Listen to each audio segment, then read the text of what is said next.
response to the COVID-19 public health emergency, the federal government created two separate funds to assist state, local, and tribal governments. The CARES Act created the Coronavirus Relief Fund. The American Rescue Plan Act created the Coronavirus Fiscal Recovery Fund.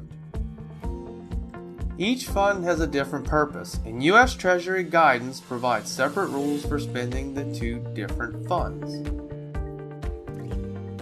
The purpose of the CARES Act Coronavirus Relief Fund is to assist state, local, and tribal governments in their response to the COVID-19 public health emergency.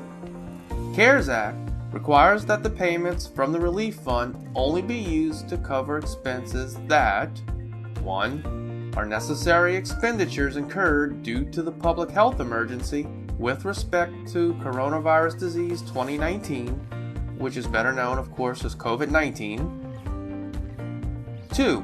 Were not accounted for in the budget most recently approved as of March 27, 2020, which is the date the CARES Act was enacted for the state, local, or tribal government. And 3.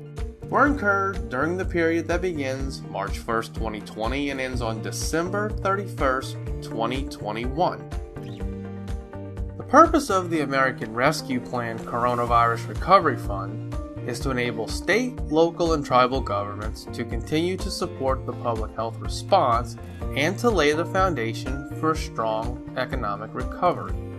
In most cases, recovery funds are for expenses incurred on March 3rd, 2021 and onward. State and local governments have until December 31st, 2024 to use the funds. U.S. Treasury guidelines say that the December 31st, 2024 deadline means that recovery funds must be allocated by that date, even if not all work is complete. Recovery funds may only be used for the following specific purposes. 1. Support the public health response to COVID-19. This means funding COVID-19 mitigation efforts, medical expenses, behavioral health care, and certain public health and safety staff. 2. Replace public sector revenue loss caused by the pandemic. This means providing government services to the extent of the reduction in revenue experienced due to the pandemic. U.S. Treasury guidelines have a formula to use to determine that revenue loss.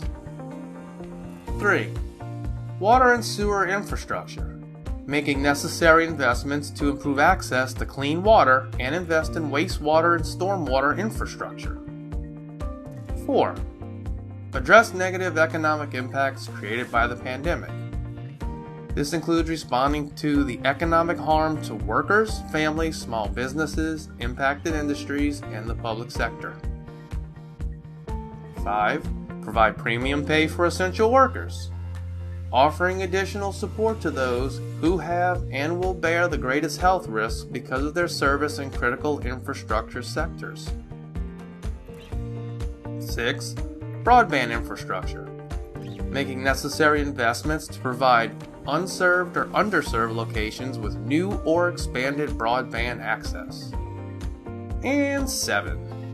Equity-focused services. These should address systemic public health and economic challenges that have contributed to the unequal impact of the pandemic. The American Rescue Plan places two explicit restrictions on the use of recovery funds. 1. State and local governments are prohibited from using the funds to make supplemental pension payments. And 2.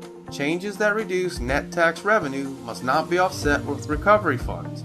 Otherwise, the federal government will reduce the state's share of relief funds by the amount of the tax reduction. U.S. Treasury rules also identify several other ineligible uses, including funding debt service, paying legal settlements or judgments, and deposits in the rainy day funds or financial reserves. Finally, general infrastructure spending is not covered as an eligible use outside of water, sewer, and broadband investments or above the amount allocated under the revenue loss provision.